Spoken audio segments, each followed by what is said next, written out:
சகோதரக்காரகன், பூமிக்காரகன், அதிபதியாக ஆட்சி வீடாக கொண்ட விருச்சிக ராசி அன்பர்களே, மெய்யன்பர்களே, இந்த குரு பேச்சு உங்களுக்கு எப்படி இருக்கும் என்பதை பார்ப்போம்.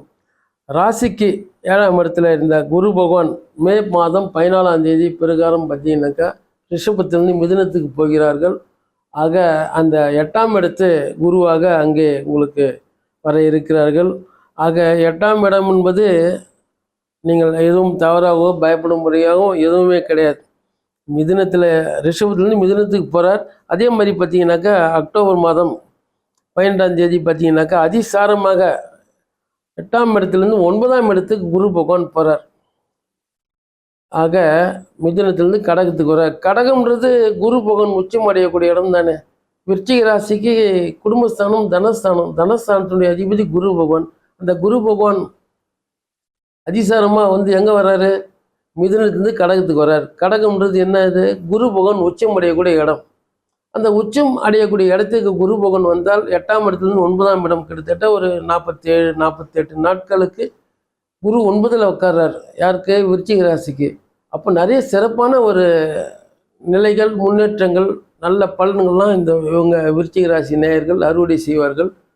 நல்ல அதை ஒரு பொற்காலம்னே சொல்லலாம். அந்த 48 நாள் அதிசாரமாகி வக்ரகதியாகி மறுபடியும் பழைய இடத்துக்கு வர அந்த 48 நாளைக்கு இந்த விருச்சிக ராசிக்காரர்கள் ஒரு சிறப்பான ஒரு பலன் நல்லபடியாக இருக்கும். அதே போன்று பார்த்தீங்கன்னாக்கா 12ஆம் அக்டோபர் 18 அதிசாரமான குரு பகவான் 9க்கு வர்றாரு. மேலும் மே 17ஆம் தேதி ராகு கேது பயிற்சி என்ன சொல்லுது அப்படின்னு பார்க்கும்போது ராசிக்கு ராகு கேது 5-11 இது நாள் வரைக்கும் 5-11 மீனத்திலையும் கண்ணியில் இருந்து 5ஆம் இடம், மீனத்திலையும் கண்ணிலையும் 11ஆம் இடத்துல இருந்து வந்த ராகு கேது இப்போ 4க்கும் 10க்குமாக வர்றார். கும்பத்துக்கும் சிம்மத்துக்குமாக அந்த ராகு கேது பகவான் வர்றதுனால நல்ல மாற்றங்கள், சரியான மாற்றங்கள் நல்ல சிறப்பாக இருக்குது. மீனத்தில் 5ஆம் இடத்துல தான் ஆண்டு முழுதும் குரு பகவான் இருக்கிறார். ஆக இதில் என்ன ஒன்று சொல்ல போகிற விஷயம்னாக்கா, வருடம் மொத்தம் இந்த விருச்சிக ராசி நேயர்கள் எல்லோரும் அவங்க உடல் ஆரோக்கியத்தில் சிறப்பாக தன்னைத்தானே பார்த்துக்கணும். அந்த ஆரோக்கியத்தில் முக்கியம் அந்த வயிற்று பிரச்சனை என்ன ஒன்று வரும். ஒரு சிலருக்கு வயிற்று வலி, ஒரு சிலர் குரு பலன் கம்மியாக இருந்தாலும் கூட ஆண் பெண் யாரோ ஒருத்தர் 2 பேர் இந்த குடும்பத்தில் 6 பேர் இருப்பாங்க. அந்த ஒருத்தருடைய குரு பலனில் இன்னொருத்தருக்கு திருமணங்கள் நடக்கும். அப்பா அம்மா கல்யாணம் பண்ணிக்கிற பொண்ணு பையன், அந்த பக்கம் அவங்க அப்பா அம்மா, இதில் வந்து யாரோ ஒரு குரு பலத்தோடு அவங்களுக்கு திருமணம் கண்டிப்பாக நடக்கும்.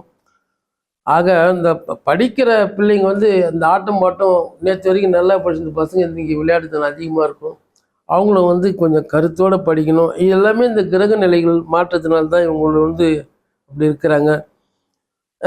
இந்த கவர்மெண்ட் ஜாபில் உத்தியோகத்தில் இருக்கிறவங்க, இல்லை ப்ரைவேட் ஜாபில் உத்தியோகத்தில் இருக்கிறவங்க கூட பார்த்தீங்கன்னாக்கா மேல் அதிகாரிக்கு இவங்களுக்கு ஒரு சில பிரச்சனைங்க இருக்கும். அதனால் வந்து அவங்க இவங்கள பழிவாங்குவோம். அந்த இடமாற்றம் வரும்.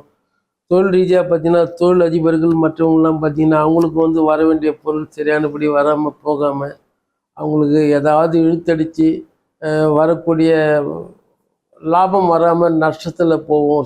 இந்த மாதிரி ஒரு சில கஷ்டங்கள்லாம் கூட தோணும். ஆக இதெல்லாம் சரியாகி போயிடும், கவலைப்படாதீங்க. இந்த நிலை ஈவன் திஸ் வில் பாஸ் அவேன்னு சொல்லுவாங்க. இந்த நிலையே ஒரு நாளைக்கு மாறும். அந்த மாதிரி இந்த கிரக நிலையை வச்சு தான் அது ஏற்ற இறக்கம் இருக்குமே தவிர மற்றபடி பெரிய அளவில் ஒரு பாதிப்பு ஒன்றும் கிடையாது. கவலையப்படாதீங்க. ஆலய தரிசனம், சாப விமோசனம் சொல்லுவாங்க. உங்களுக்கு பிடித்த தெய்வங்கள் பேரை உச்சரித்தாலே இதெல்லாம் உங்களுக்கு வந்து சரியானபடி நல்லபடியாக இருக்கும். குரு பகவானுக்கு நெய் விளக்கு போடுங்க. வாய்ப்பு இருப்பவரும் கண்டிப்பாக திருச்செந்தூர் போயிட்டு வந்துடுங்க, நல்லா இருக்கும். பெருமாள் தரிசனம் இன்னும் சிறப்பான நிலையில் இருக்க முருகப்பெருமான் தரிசனம் பண்ணுங்கள். பக்கத்தில் முடியாதவங்க ஒரு வாக்கிங் போகிற மாதிரி போயிட்டு அங்கே பக்கத்தில் இருக்கிற எந்த ஆலய தரிசனம் பண்ணாலும் பண்ணுங்கள், நல்லா சிறப்பாக இருக்கும். முருகப்பெருமான் தரிசனம் இன்னும் சிறப்பு. திருச்செந்தூர் போய்ட்டு வந்து அதை விட சிறப்பு. அருகாமையில் இருக்கக்கூடிய தட்சிணாமூர்த்தி பகவான் குரு பகவானுக்கு தீபம் ஏற்றுங்க.